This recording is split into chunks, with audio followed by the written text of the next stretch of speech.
خانه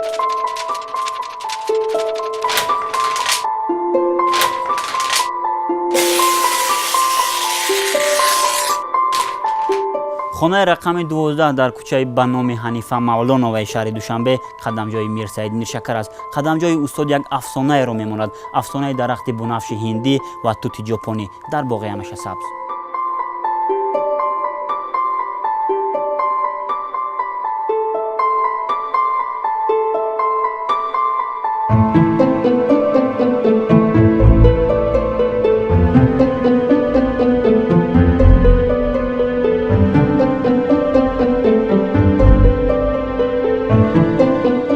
дар ин ҳавлӣ устод зиндагӣ мекарданд Мирсаид Миршакар. писари онҳо Акмал Мирсаид дар ин ҷо зиндагӣ мекунад. мо капҳои онҳоро нигоҳбин мекунем ва аз гӯшаву канорҳои мамлакат капҳои онҳоро оварданд.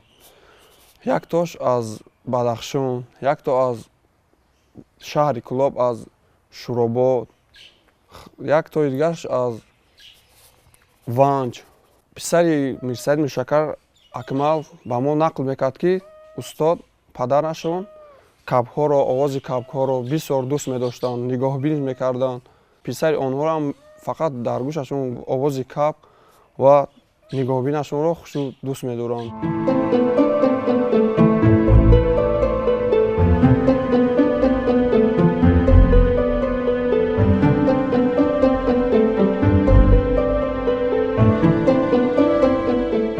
این درخت بنفش هندی و توت ژاپنی که شما میبینید در وقتی در قید حیات بودن استاد میرساید میرشکر از باغ بوتانیکی شهر خورق آورده در حولی همین استاد چیناندند. انا همین گلهای زیبایی که میبینید استاد با همراهی همسرش با دستان خود چیناندند که تا حال سبز و شکوفان هستند.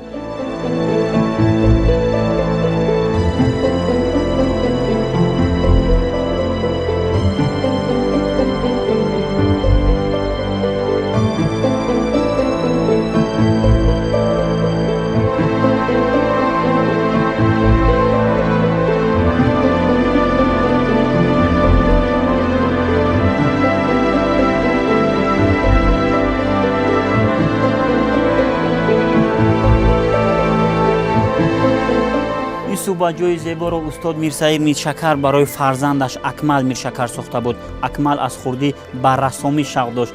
استاد میرساید میرشکر بسیار میخواست فرزندش در زیر این درختان بر رسم کشی مشغول شود، لیکن جای کاری اکمل به محفل فرهنگی ادبی تبدیل یافت. دوستان و رفیقان استاد میرساید میرشکر در این صوباجو نشسته صحبت میکردند و نان نمکی خاندان را میچشیدند.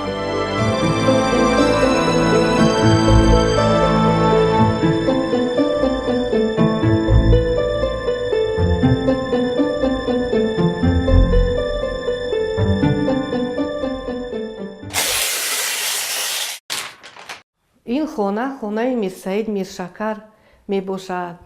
در خانه 5 حجرگاه است که از سال 1959 اون کس در اینجا زندگانی کردند و شعرها داستانهای بهترین خود را در اینجا ایجاد کردند. تا سال 1993 تا 31 ایول در اینجا زندگانی می کردند.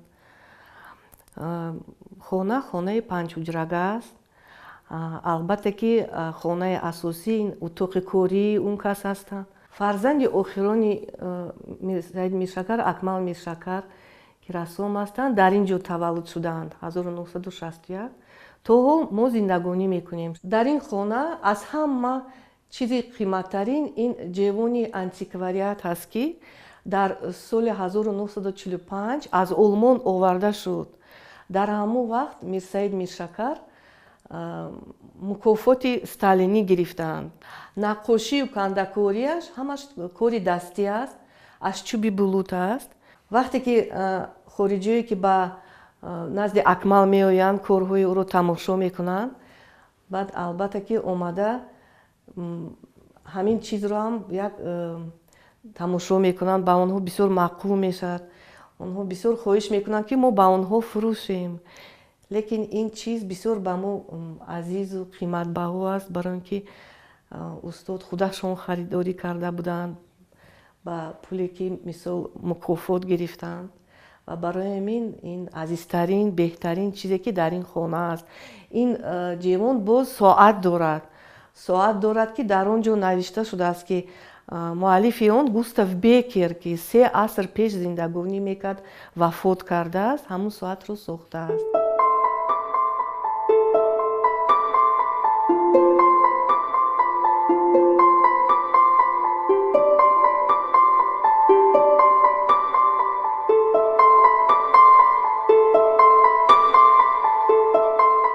дар ин кунҷи хона фортепианои антиқавӣ гузошта шудааст ки фарзанди калонии устод Мирсаид Миршакар, Зарина Миршакар оҳангсозӣ мекард ва бояд инро зикр кард ки Зарина Миршакар дар байни бонувон аввалин зани оҳангсоз ба шумор меравад ки то ҳол дар консерватория ба ҷавонон сабақ медиҳад.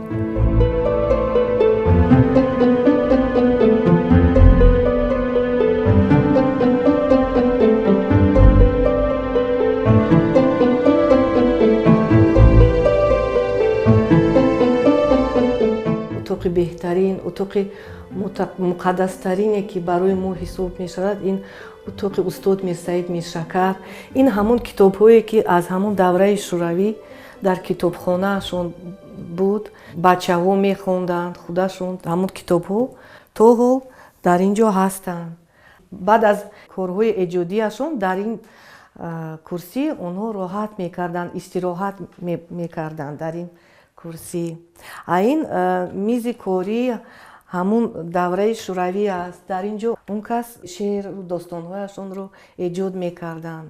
Ин тӯҳфа ба муносибати 70-солагиашон аз номи журнали Машъал тӯҳфа карда буданд. Ин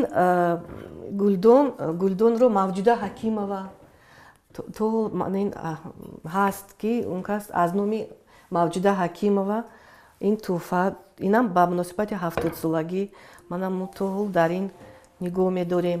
Ин падари шодравон рассом Суҳроб Қурбонов, Усмон Қурбонов тӯҳфа карда буданд. лекин ҳамин беҳтарину азизтарин ҳуҷҷатест ки дар қатори дигар нависандаҳои ҷавон номи Мирсаид Миршакар ҳам дар ин ҳуҷҷат ҳастанд. Мирсаид Миршакар ки асосан ба бисёр эҷодиёти худашонро ба бачаҳо мебахшиданд. Мана ин ҷо дар байни бачаҳо шеърҳои худашонро мехонанд.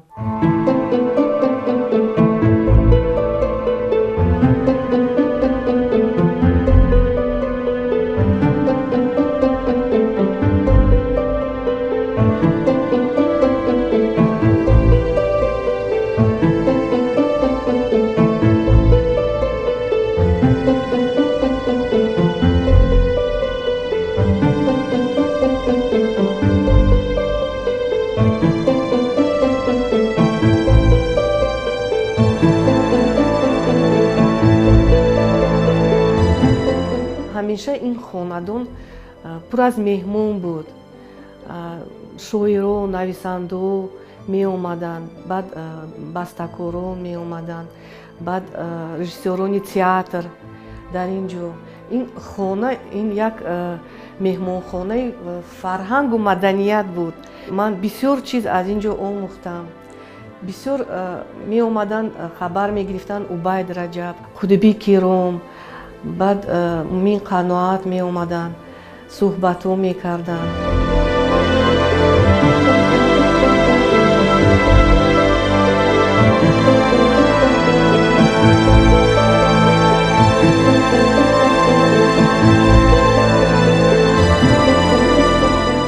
дар ин утоқи кории Мирсаид Миршакар он бойгонӣ ки аз ҷавонӣ то охири умрашон менавистанд, эҷод мекарданд, дар ин ҷо мо нигоҳ доштаем.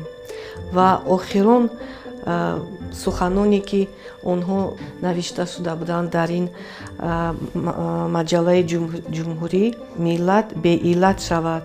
охирон суханони он кас буданд. Ман фикр мекунам имрӯз ман ҳамин шаҳри ободӣ, Тоҷикистони ободамонро дида фикр мекунам ки он кас ҳаминро мехостанд. ҳамин зиндагие ки мо ҳозир дорем, ҷавононе ки ин қадар шароити хондан, зиндагӣ фаровон аст, онро мехостанд. Охирон шеъре ки он кас навишта буданд моҳи феврал соли 1993 дар фақат чоп шуда буд дар газетаи ҷумҳуриявӣ. навишта буданд ки дил чӣ мехоҳад, агар пурсанд мегӯям ҳаме, офтоби зиндагиро шӯълавар хоҳад дилам. ман фикр мекунам ки ҳамун вақт ҳамин рӯзангӣ зиндагиро онҳо дар шеъри худ қайд намуда буданд. ман ҳамеша ҳис мекардам ки устод Миршакар зиндагиро дӯст медоштанд. мо ҳамеша дар ин утоқ, дар ин ҷо оинаи нилгун буд, якҷо барномаҳо тамошо мекардем. баъд онҳо касали қанд ки доштанд дар охири зиндагӣ, баъд рӯзе дору мехӯрданд, вақти соати муайян дору мехӯрданд.